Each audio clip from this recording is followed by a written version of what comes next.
Hi, really excited to talk to you all today a bit about a project of mine that I kind of work on the side.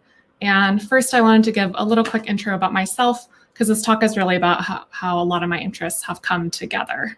And so, as Tom mentioned, I work at Figma. I'm a product designer, and I work on features related to design systems tooling, so like components and styles.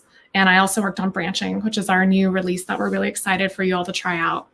And outside of Figma, I like spending all my time on a lot of different hobbies and interests. And so some of this is from my CS background, where I enjoy programming on the side. I also kind of did a stint studying type design at Type at Cooper West, which is a program to teach professional type design in the Bay Area. And so basically, I fell in love with type design a little while ago, and I enrolled at the Cooper West program, which is now called Type West. It's run through the Letterform Archive in San Francisco. And through there, I learned how to design typefaces, both revivals and original families. And so throughout that program, it was about a year of going to class after work and just like working on your typeface homework on the weekends. I came out with an original typeface family called Lark, which I later polished up and ended up releasing on my fonts online. And outside of type design, I also enjoy doing a lot of crafts and prints. And so I think there's something really special about being able to hold something in your hand that you designed, particularly something that maybe originated from like a digital source or a digital design. And so in my spare time, I also dabble in things like risograph printing, silk screening, zine making, you name it. And I think if you're like me and you have a lot of different interests, at some point you start kind of thinking like, how can I actually bring these together and explore these all in conjunction with one another? And so one of my more recent hobbies is kind of a way to do this. And so recently I've been really interested in pen plotting. And pen plotting, like you can see here, is basically a mechanical drawing machine that can hold a pen and it can move it in XY coordinates. And so you can give it information like an SVG vector graphic or something you designed on the computer in Figma perhaps, and it'll draw it out with this really nice line quality that looks like maybe someone drew it by hand. And although pen plotters aren't super common today in the professional world, they were actually really popular in the 70s and 80s. And so here you can see some old like advertisement graphics of how office workers might use pen plotters to produce like high quality like graphs for business portfolios and projects. And at the time, they were really like the best way to get a high quality graphic out of your computer because printing wasn't as advanced as it is today. And I always love kind of finding like the old advertisements for what like the ads of the time looked like. And so this is one for an HP pen plotter where it says like, with our less expensive model, you can change the pens yourself, which is a simple job. And so there's definitely some gradation of like more expensive machines maybe do a bit more for you versus simpler ones. And I also found this ad, which is for a Roland plotter. This is for a DXY 880. And I love this ad for several reasons. First off, it says, if you're using a dot matrix printer to produce your graphics, you're living in the Stone Age of computer graphics. And dot matrix printing was actually a popular printing method at the time that used like individual pins that the printer would kind of press upon, and it would create these graphics that basically are modeled after like these pin-like pixels. And so the quality you could get was definitely like, it looked lower fidelity versus pen plotting, which like everything could be smoothly drawn with a pen. This ad also says that like, it asks, why is the Roland DXY 880 better than any dot matrix printer? For the same reason, a Rolls Royce is better than a pickup truck. Both will get you to the dance, but one does it with so much more style. And this one I actually think is still true. I think like Rolls Royces definitely have that kind of old school cool even today. And old pen plotters have the same kind of like stylistic cool to them if you're into that. And lastly, this ad also says that the DXY 880 does all this for a price that is unbelievably low, only $1,295, hundreds less than its closest competitor. And this ad is obviously a couple of decades old, as are these machines. And so in today's world, this is actually like well over $4,000. And so just a reminder that like technology has always been really expensive and that these were really high-end machines at the time produced by major companies like HP and Roland. And so the main reason I love this ad though is because I have a model that's very similar to the one shown in the advertisement itself. So I have a 885 model, and this is basically something I got actually for free from a friend, but he got it for about $60 off Craigslist. And so there's a lot of older machines available on Craigslist and on eBay if you're interested in kind of tinkering with old hardware, and particularly programming them yourselves, because you do have to write some custom software to have these older machines communicate with your modern computers. And so this machine, as you can see, it can fit like 8 pens on the side. They have to be special, like plotter pens, and it will change them by itself. So you could say it's probably a higher end model because you don't have to change the pen yourself. But it works really well, and I used it to plot something like this as well.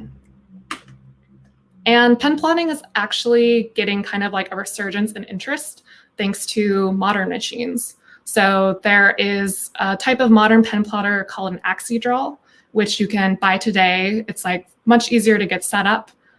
You don't really have to write custom software to get it running. And basically, a lot of people use these to produce art that is generated. And so if you're on Plotter Twitter at all, or you're into generative art, you should know that like a lot of people enjoy basically writing code and writing math to create graphics. And then the pen plotter can plot that out with high precision. And so these are some examples of some plots I made. These are basically using parametric equations, and they're plotted with a micron pen. And so you get this really nice quality of ink that you can't really get from any type of printing. And it does it at this really high precision, which is really interesting. And so plotting was starting to combine like my interest in prints and my interest in programming. And I started thinking about like what else I could do with it. And something interesting about plotting, particularly with the AxiDraw, is like you can basically put in any pen that you could write with by hand. And you can tilt the pen at any angle too. So you can experiment with like a lot of different textures. And this becomes fun for things like illustration and also lettering. And so I was like, okay, I really like lettering. I really like type design. How can I actually bring these two things closer together? And how can I explore this space more? And so there's a couple options here, actually. And the first option, which is probably the most obvious, is to use a font, which is basically a filled shape. But as you can see, fonts are actually designed historically for printing, like with manual printing presses and digital printing. Those are all great at producing fills, but pen plotters are actually not great at producing fills. So what you need to do is basically like write your own algorithm to traverse the fill itself and fill that in with a pen. And so here you can see kind of like a diagonal fill. This is one of the ones that AxiDraw provides when you like buy their machinery. Here's an example of a fill I did over my own typeface, which is just like a generated straight line fill. And these are spaced further apart so you can kind of see that this is plotted and not printed.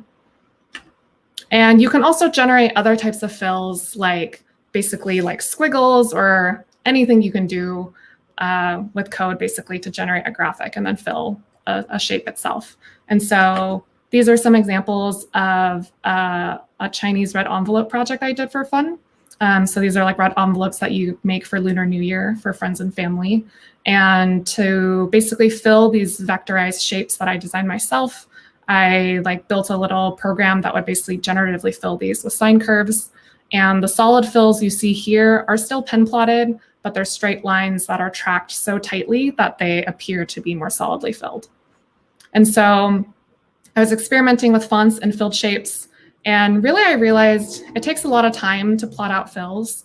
And it's also really not leveraging the medium for what it's truly best at. Like pen plotters are using pens. Pens are best at lines. And so I started exploring other options of how to combine plotting with lettering. And so another option I explored is custom line lettering. And so this is exactly what it sounds like. It means you design lettering for a specific purpose and only the letters you draw exist.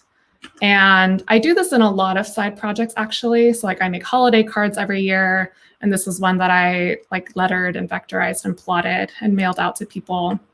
I did a little like art exhibit piece, which was plotting on Post-it notes. And I think these are really fun because Post-it notes aren't a medium you can really print on easily. And so it inhibits this like uncanny valley where something looks like almost too good to be true, but you feel like it has to be hand done. And so I would get questions of like, is that really what your handwriting looks like? Which it's definitely not. These are like carefully designed and vectorized letter forms that I worked on and then plotted out. And I also realized that it was just becoming kind of a repetitive tool that I was using in a lot of projects, where even for the red envelope project, I wanted to plot out little notes that my friend and I could insert into them and that we can mail out to friends.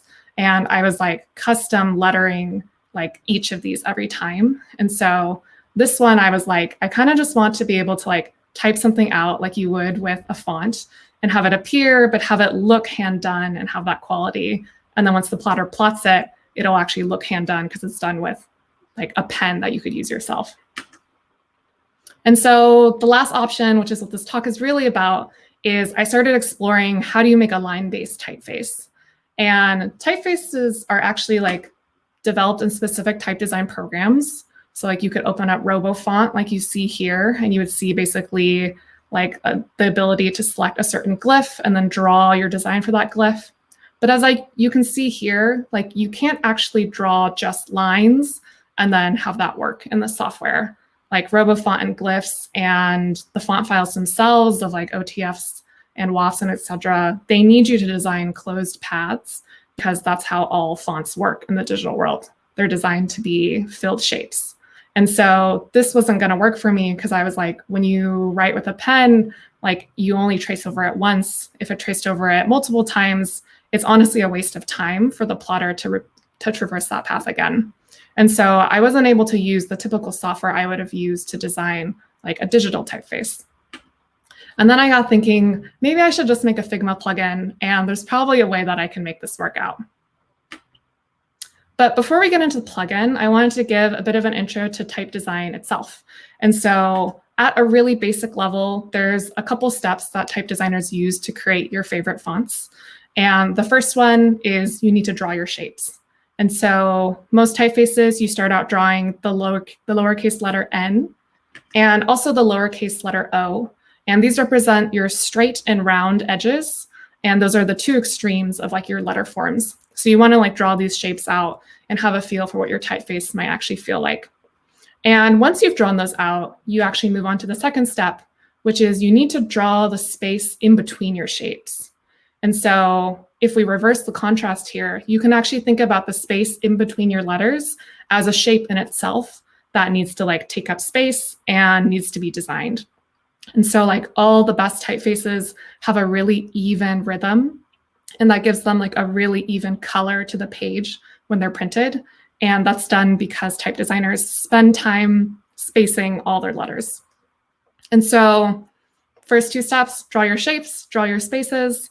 And really you would do this by having spacing strings where you put like your straight edged ends and your round edged O's in straight like type strings. And you would just visually adjust the spacing to make sure that your letters work in between these different combinations.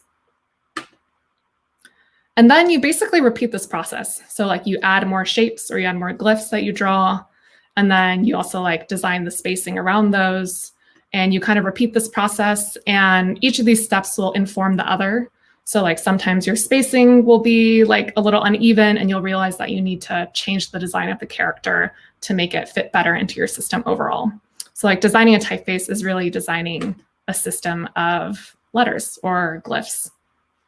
And so you repeat this basically until you get the character set that you want to work with.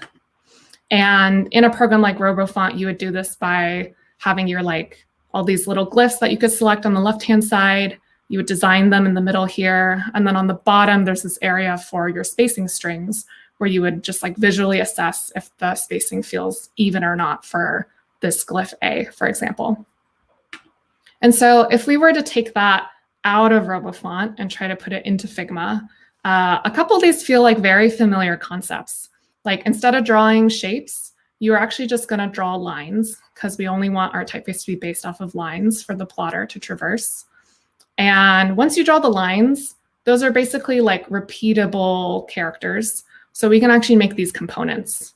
And once you make that a component, what you can do is you can adjust the width of your component, which is very similar to adjusting the side bearings of a glyph in a type design program. And that will give you the spacing, because when you put all your glyphs into an auto layout frame, the spacing will kind of take care of itself. And so then you can kind of construct these strings and basically design a little typeface that is built out of whatever you want in Figma. And so I'm basically going to hop over to my design file where I'll give you a tour of kind of how I tend to work with this side project. And so I built this plugin, which basically lets me create new typefaces. And these are basically templates. So it'll create a new page that basically generates for me blank components that are named after each glyph themselves.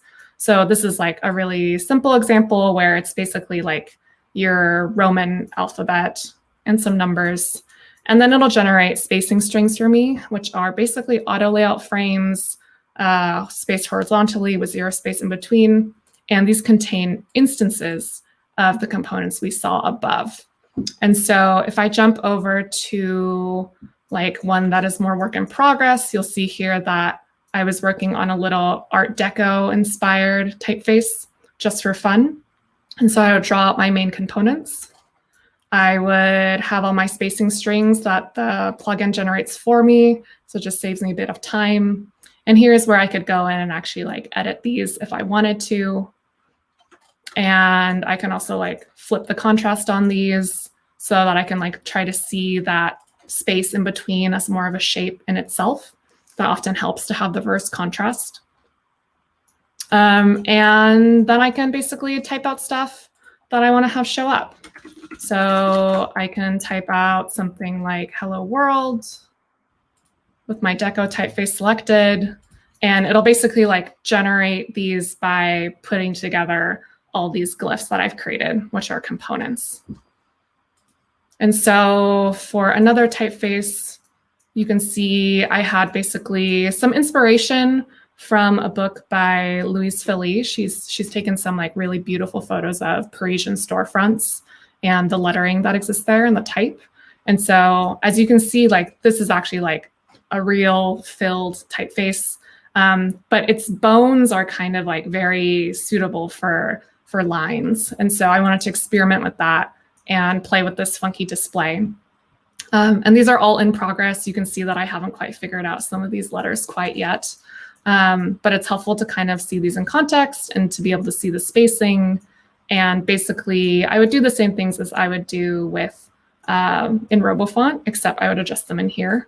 And so, for example, if I see that like maybe the spacing of one of these glyphs looks off, I'm actually running a version of Tom's Edit in Place plugin where I can adjust the side bearings right here. You can see it gets propagated to all my instances. And I can hit done. And basically, I'm like designing these components, and the plugin itself is like saving all these components to local storage. And then when I type out text, it'll just like find that component, generate an instance, put them in this auto layout frame I've generated, and put that on the canvas for me.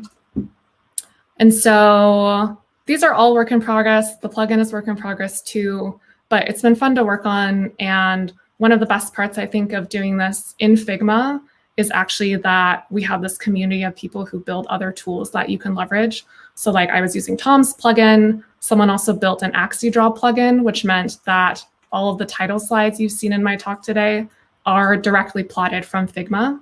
And there is like a plugin that you can use that's in the community, that's an AxiDraw plugin that someone just built and published to the community, which is really great. And so you can see here that the title slides you've seen so far were basically created in here, put together with that plugin I built, and I plotted them with a variety of different pens, just kind of like whatever I wanted, including like Crayola markers. And so I think this project has been like, it's been a really fun way to combine all these things that I've been interested in. And I think in particular, it's been a more lightweight way for me to revive like my interest in type design. I think after taking the class and working on my final typeface, because I wanted to release it in some way, I realized like it takes a long time and it takes a lot of work to produce like a really well-designed typeface. And it can be hard to commit to that right out of the gate. And so by working on this project, I've actually found like a lighter weight way for me to kind of flex some of those same muscles and also explore new interests altogether. And so, for example, like those general principles we learned around you need to like design your shapes and you need to design your spaces. That's all stuff you need to do in an actual typeface itself. And the difference here is that it's a little simpler with just lines because you just have fewer points to manage. And it works for this niche use case of this like pen plotting hobby that I happened to discover. And so in the end, I think like it's really fun and empowering to be able to build your own tools. And I've really enjoyed using Figma as a platform, like in my free time, just for like having this flexible playground where I can like build on top of the functionality that's already provided. Like components are not really there for typeface design usage, but they can kind of work if you kind of build your own tool to work with that. And so I'd encourage each of you to kind of explore ways that you can bring your interests together and also build your own tools in case that's something that's interesting to you. And thanks for listening.